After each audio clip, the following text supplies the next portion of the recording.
There's something you need to hear, and it might sting at first. You're not being blocked because you're unworthy. You're being blocked because you're gripping too tightly. Wanting something deeply isn't the problem. Needing it to feel whole, that's where it begins to break you. And I know that hits deep because we've all been there. That place where you're giving your all, staying up at night, wondering why the thing you're working so hard for just won't come. And somehow, the more you crave it, the further it slips away.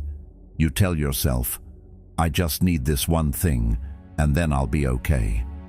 But that kind of need, it's not harmless. It twists your energy, clouds your mind, and quietly convinces you that your peace lives somewhere out there, on the other side of an achievement, a relationship, a moment that hasn't come yet. But here's the truth the Stoics understood centuries ago. Need is the enemy of freedom. Epictetus said, freedom is the only worthy goal in life. And real freedom doesn't come from getting what you want. It comes from needing less. When you stop gripping so tightly, when you stop tying your worth to outcomes, the tension breaks. And suddenly, you're not begging life to validate you. You're becoming the kind of person who naturally attracts what's aligned. So stay with me, because in this video, I'm going to walk you through why the less you need, the more you receive, and how to make that shift without losing your fire. We're not giving up our goals. We're letting go of the anxiety that's been blocking them. And if you find something real here, if this speaks to that quiet part of you that's been trying so hard just to feel enough, do me one simple free favor. Hit that subscribe button. It helps more than you know. And it lets me keep sharing messages like this that bring us all back to what really matters. Let's dive in. It doesn't start with desperation. It starts with desire. You want something deeply. A relationship that feels safe. A career that finally rewards your effort. A moment of certainty that whispers, yes, this is it. That kind of wanting isn't wrong. It's human. It's what moves us forward, what gives us a reason to show up, to try, to care. Wanting is the seed of every dream, but somewhere along the way, the wanting crosses a line. It shifts, quietly, without warning. What began as inspiration hardens into dependence, and that's when things begin to get heavy. Because when you need something to feel whole, your energy changes. You're not simply walking toward your goals. You're chasing them with the tight, anxious grip of someone who believes they'll fall apart without it. You're no longer asking life for possibilities. You're begging it to save you. And the worst part, the tighter you hold on, the more things slip through your fingers. Carl Jung once said, what you resist not only persists, but will grow in size. And that's exactly what happens here. The more you need, the more resistance you create, not just in the world around you, but in yourself. You become tense, reactive, drained, and it's not because what you want is too far out of reach. It's because your desperation starts building walls between you and it. There's a quiet paradox in life. Nothing aligned with your peace will ever enter through panic. True alignment doesn't force its way in. It doesn't beg to be seen. It arrives in stillness, not struggle. And anything meant for you, truly meant for you, won't ask you to grip it until your knuckles turn white. It will stay, not because you chase it, but because you're ready to hold it with calm, open hands. But when you're caught in need, calm is the first thing to go. You start reading too deeply into silences, overanalyzing every delay. You're not listening to your life anymore. You're interrogating it, demanding answers it's not ready to give. And in that noise, you lose the one thing that could guide you back: clarity. Plato taught that the first and best victory is to conquer self. But how can you conquer yourself when you're being ruled by what you think you lack? That's the danger of need. It blinds you, not just to what you already have, but to the power you already are. You could be surrounded by care, by potential, by opportunities waiting for your attention, but if your mind is fixed on what's missing, you won't feel any of it. It becomes a loop. You need more to feel okay, so you chase more. But the chase only reinforces the idea that you're not okay as you are. The more you search for peace outside yourself, the more distant it becomes. And eventually, even when the thing arrives, the relationship, the job, the yes you thought would fix it, you can't relax into it. You're too afraid it'll leave, too convinced you didn't really earn it. That's what need does. It makes you feel like even the win isn't safe. So what's the way out? It starts with releasing the grip, not giving up, not detaching in some cold, lifeless way, but letting go of the story that says you're not whole unless something or someone comes along to complete you. Socrates once said, "He who is not contented with what he has would not be contented with what he would like to have." Contentment isn't settling, it's power. It's the kind of stillness that makes room for what's real to enter. Because when you stop chasing, you start inviting. You stop gripping, and you start receiving. There's a calm energy that emerges when you no longer need everything to go your way in order to feel okay. That calm doesn't make you passive, it makes you powerful, because you're no longer reacting to life from fear, you're responding from trust. And that's the difference most people never learn. You don't attract peace by needing it. You attract peace by becoming the kind of person who doesn't panic in its absence. That's where things begin to shift. Not because the world suddenly becomes easier, but because you stop getting in your own way. As Aristotle put it, knowing yourself is the beginning of all wisdom. And when you start to see how your own need has been building your prison, you also see the door. The door is present. Openness. A willingness to let life flow instead of trying to script every scene. You don't lose your ambition. You just stop making your worth depend on its timeline. You don't stop wanting love. You just stop confusing attention with affection. You don't stop dreaming. You just stop believing that the dream has to come true this week, or else you're not enough. And in that space, life changes. Not because you demanded more, but because you finally made space for it. Space for what fits your soul, not just your ego. Space for joy that doesn't come with strings. Space for stillness that feels safe. The less you need, the more you receive. Not because you stopped caring, but because you finally remembered you were whole all along. Think about it. When you convince yourself that you have to get it, the job, the response, the approval, just to feel okay, your whole system goes into survival mode. You tense up. You overthink every move. You start second-guessing yourself, wondering if you're saying too much or not enough. You begin giving more than you have, pouring energy into places that don't pour back. You chase conversations that were never meant to hold you. You check your phone like it owes you peace, and each time it stays silent, you don't just feel ignored, you feel invisible. But here's the twist no one tells you. The universe doesn't respond to your desperation. It responds to your energy. And when your energy is full of anxiety, panic, and lack, life mirrors it back. The more you try to force something to happen, the more you create resistance. And the more resistance you build, the more everything starts to slip out of reach. Not because you're unworthy, but because you're holding on too tightly. When you're gripping that hard, nothing can breathe around you. Not love, not clarity, not the opportunities you're hoping for. It's like trying to catch water with a clenched fist. The tighter you squeeze, the less you hold. Because what's meant for you doesn't survive in an atmosphere of fear. It doesn't bloom in a space of tension.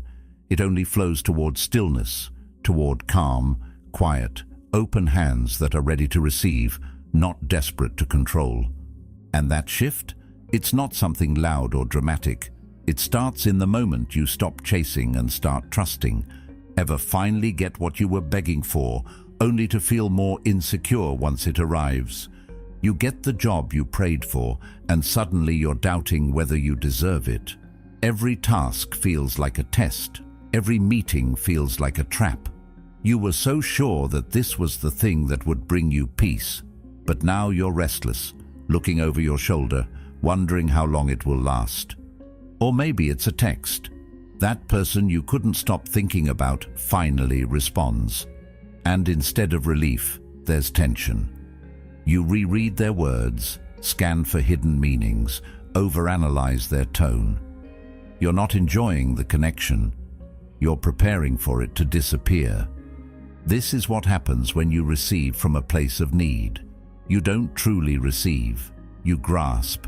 You hold on too tightly. You stop breathing around it because you're scared that if you let your guard down, it'll vanish.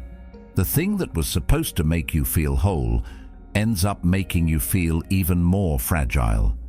And it's not because the thing itself is wrong. It's the energy you brought into it.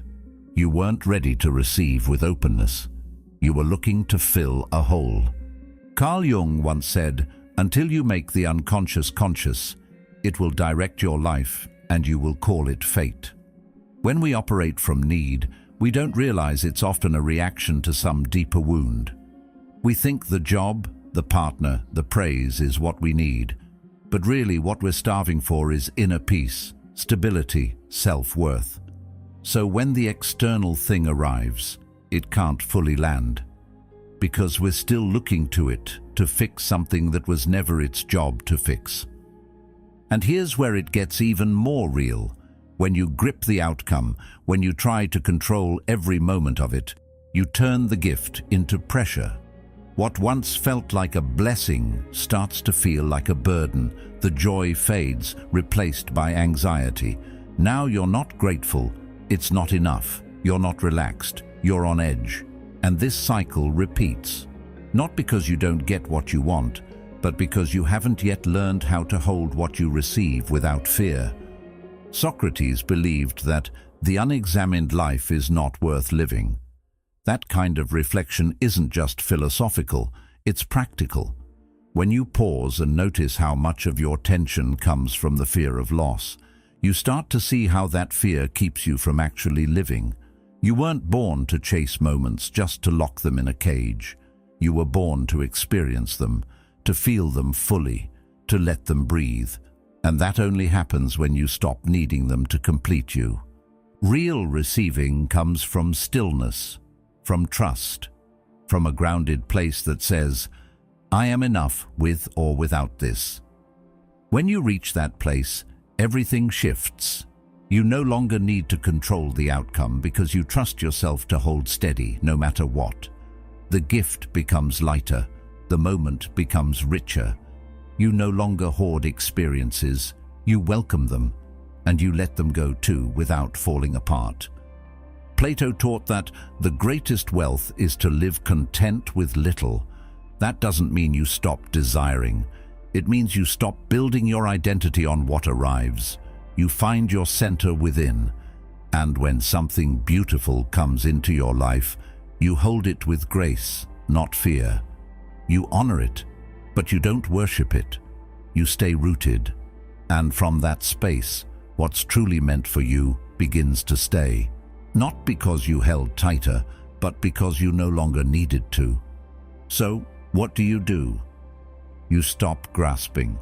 You stop chasing. You stop running after every sign, every hint, every sliver of possibility like it's your only shot at peace. Instead, you open your hands. You breathe. You let the moment settle without trying to force what comes next. Because here's the truth most people never get taught. The less you need, the more life has space to deliver. Not because life suddenly becomes more generous, but because you become more open. There's no longer a wall of tension between you and what's trying to reach you. And that's not about pretending you don't care.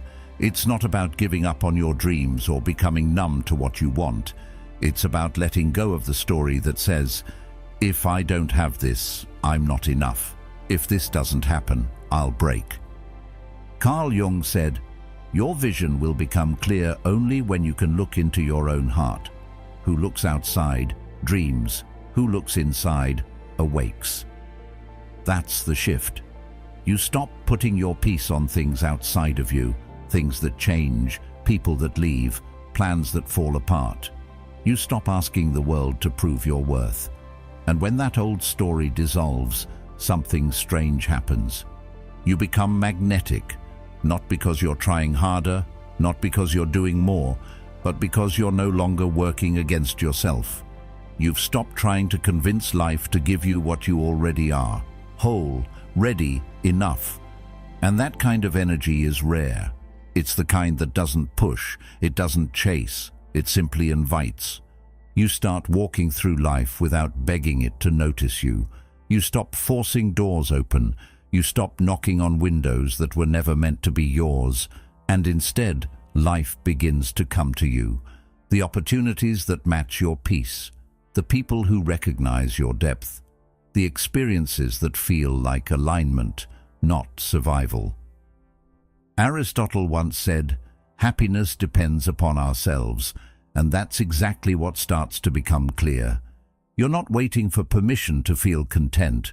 You're not waiting for a green light from the universe to believe in yourself. You're living in a way that says, whether it comes or not, I know who I am. That's where your power lives. Not in how loud you shout, but in how still you can be when the world is silent. Letting go of need doesn't make you weaker. It makes you wiser. It teaches you to stay centered in your own value, instead of outsourcing it to people, outcomes, or timelines. And from that place, calm, grounded, quietly sure of who you are, you don't just attract more. You receive it fully. You enjoy it. You hold it with ease instead of fear.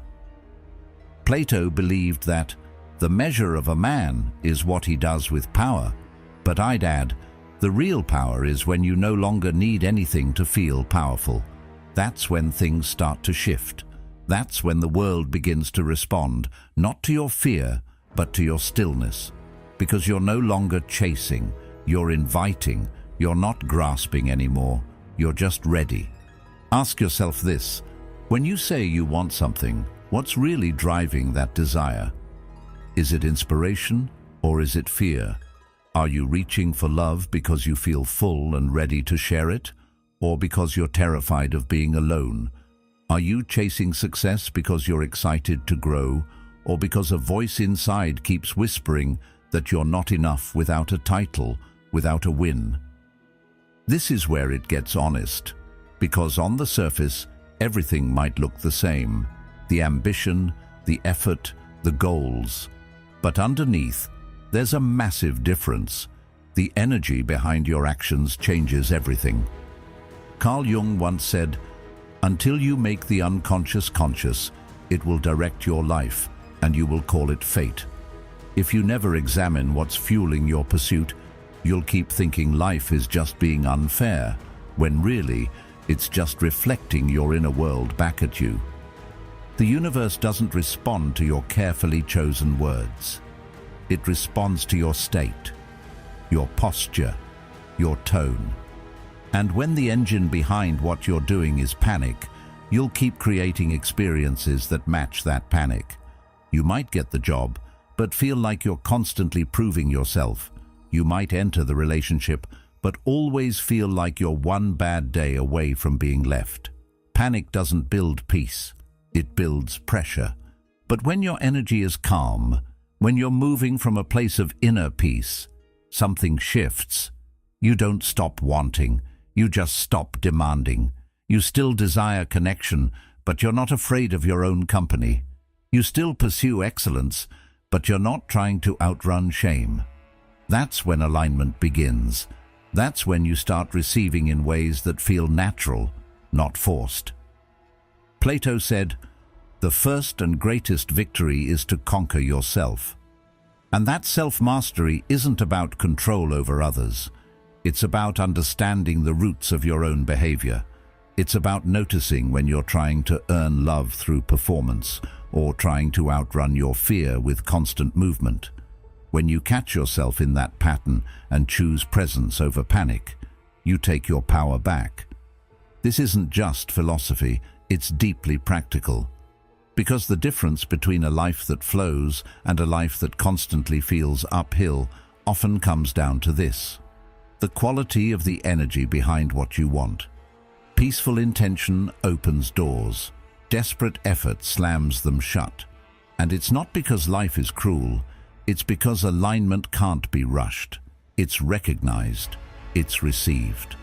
So before you speak your goals out loud, pause for a moment, not to question them, but to feel the engine behind them. If it's fear, tend to that first. If it's emptiness, start there.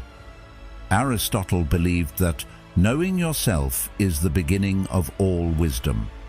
And when you know yourself deeply, you start creating from love, not lack.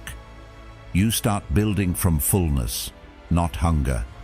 And the things that come from that place, they don't just arrive, they stay. You've been taught to grind harder, push more, hustle until it hurts. The world keeps repeating the same message. Success belongs to those who outwork everyone else. And sure, effort matters. Discipline has its place. But at some point, all that pressure to make it happen starts working against you. You're moving, yes, but often from tension, not trust. And it shows. What if the real shift isn't about doing more? What if it's about doing less, but from the right place? Less overthinking, less proving, less bending over backward to be accepted, picked, validated. You don't realize how much of your energy goes into trying to earn space you already deserve. You perform in conversations, manage your image, replay your actions like you're on trial for being human. That's the cost of need. It steals your presence. And when you lose presence, you lose your power. Socrates once said, "To find yourself, think for yourself." But when you're caught in the loop of constantly needing to be seen, heard, or approved of, you forget how to think for yourself. You start living as a version that pleases others, not the one that reflects your truth. And all that effort, it starts to feel hollow. But something beautiful happens when you let go of that need, when you stop performing and start just being. You show up differently. You speak more softly, but every word carries weight. You move slower, but everything around you begins to align. You're not chasing connection, and yet people feel drawn to you. That's not magic. That's presence. And presence doesn't shout. It doesn't beg. It just is. Carl Jung once wrote, "The privilege of a lifetime is to become who you truly are. And you can't become who you truly are if you're constantly twisting yourself into knots trying to be what the world wants. When you stop needing to be seen, ironically, you become impossible to ignore. People sense that something's different. You're calm, grounded. You don't rush to fill silence. You don't panic when plans shift. Your energy no longer leaks from a place of lack. You walk into a room and don't need to explain yourself. Your peace does the talking, not because you're trying to impress, but because you're no longer impressed by performance. You're steady, present, and that presence says something louder than words. I'm not here to prove. I'm here to be. Aristotle believed that pleasure in the job puts perfection in the work, but pleasure disappears when you're constantly obsessed with results. When every step is just a means to a goal, you forget to live inside the step. But when you're no longer ruled by the need for outcomes, the process becomes enjoyable again. You don't just chase growth, you begin to love the becoming. And that version of you, the one that shows up without panic, without masks, without pressure, is powerful. Not because they do more, but because they've finally stopped doing what doesn't serve them. How many times have you said yes when your soul whispered no? Not because you wanted to, but because something inside you was scared to disappoint, scared to be alone, scared to walk away. You stayed in conversations that drained you. You smiled through situations that felt wrong. You convinced yourself that good enough was good enough, just to keep the peace, just to avoid the silence. You held on to relationships long past their expiration date, not because they nurtured you, but because the idea of starting over felt unbearable. You kept replying to texts that made your chest tighten. You listened to half-hearted apologies and called them effort. You kept showing up for people who only showed up when it was convenient. And still, you told yourself, this is better than nothing. You settled. Not just once, but again and again. For jobs that dulled your spirit. For attention that came with conditions. For love that always left you guessing. And deep down, you didn't really believe that's all you deserved. But need is sneaky like that. It doesn't announce itself. It disguises itself as logic, as patience, as realism. It convinces you that survival equals success, that holding on is brave, that half is safer than none. But here's the quiet truth. The less you need, the more you see. The more space you give yourself to breathe, the clearer it becomes. You begin to realize you never lacked options, you just lacked belief. Carl Jung once said, "We don't solve our problems, we outgrow them." And outgrowing doesn't happen when you're stuck in fear. It happens when you stop letting fear define what you're willing to accept. As your need fades, your clarity rises. Not because you suddenly become cold or detached, but because you're finally grounded. You're no longer driven by panic or emptiness. You're led by peace. And from that place, the world looks different. What once felt like opportunity now looks like compromise. What once looked like love now feels like confusion. You start recognizing the difference between what your fear begged for and what your peace has been patiently waiting to receive. Plato wrote, "The beginning is the most important part of the work." And that beginning often starts the moment you say, "I no longer accept this just because it's here. I choose to wait for what's right. I choose stillness over noise, truth over comfort, wholeness over attention." Because the moment you stop needing scraps, you start expecting meals. You raise your standards not out of ego, but out of alignment. And what's meant for you, really meant for you, won't require you to beg, shrink, or guess. It'll meet you where your peace begins. Detachment doesn't mean you stop wanting. It doesn't mean you let go of every dream or walk away from every desire. It simply means you no longer need the outcome to feel whole. You stop tying your peace to things you can't control. You stop believing that your worth depends on how something unfolds. You're not cold, you're calm. You're not careless, you're clear. And that clarity, it holds a kind of quiet power. It attracts what chasing never could. When you stop pushing, stop begging, stop trying to force what isn't ready, you create space. Space for the right things to find you, not the rushed ones, not the ones that ask you to lose yourself just to keep them, but the ones that recognize your peace and rise to meet it. You're no longer trying to convince anyone of your value. You don't have to. You've stepped out of the proving game completely. You're not obsessed with timelines anymore, or whether someone texted back in 5 minutes or 5 hours. You're not forcing closure just to feel finished. You've made peace with what's still unfolding, and that's not weakness, that's strength. Carl Jung said, "Even a happy life cannot be without a measure of darkness, and the word happy would lose its meaning if it were not balanced by sadness." In the same way, real peace isn't about perfection. It's not about having everything figured out. It's about learning to stand still in the middle of the unknown without losing your balance. From that stillness, something beautiful begins to happen. You become available, not desperate, not overextended, just available, for alignment, not chaos, for love that doesn't make you guess, for friendships that don't leave you drained, for decisions that don't keep you up at night wondering if you betrayed yourself just to belong. That availability is what changes everything. It shifts the way you walk into a room. You're not searching anymore. You're not scanning for signs or approval or any tiny clue that you're okay. You're already okay. And because of that, you're no longer in your own way. The tension's gone.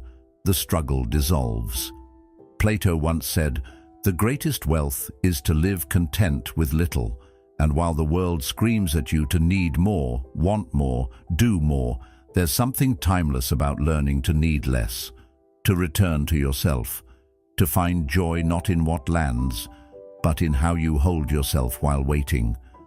That's where life starts to flow, not because you forced it, but because you finally stopped resisting it. So what happens when you let go of need? You don't end up with less.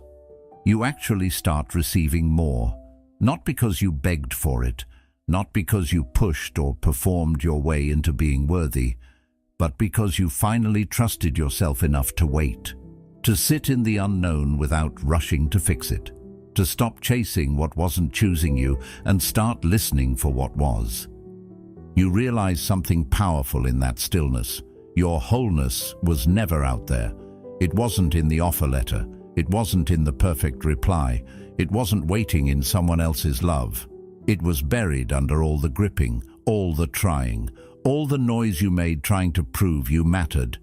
When you strip that noise away, what's left is something steady, something real. And that version of you, the grounded one, that's the one life starts to notice. Not the desperate version that clings to every maybe, not the exhausted one that performs just to be picked, but the version that says with quiet certainty, if it's for me, it will come. If it's not, I'll still be whole. That kind of energy doesn't scream, it doesn't try to convince, it doesn't race anyone to the finish line. It waits, it trusts, it carries peace like armor. Socrates said, "The secret of change is to focus all of your energy not on fighting the old, but on building the new. And when you let go of need, you stop fighting. You stop resisting your current season.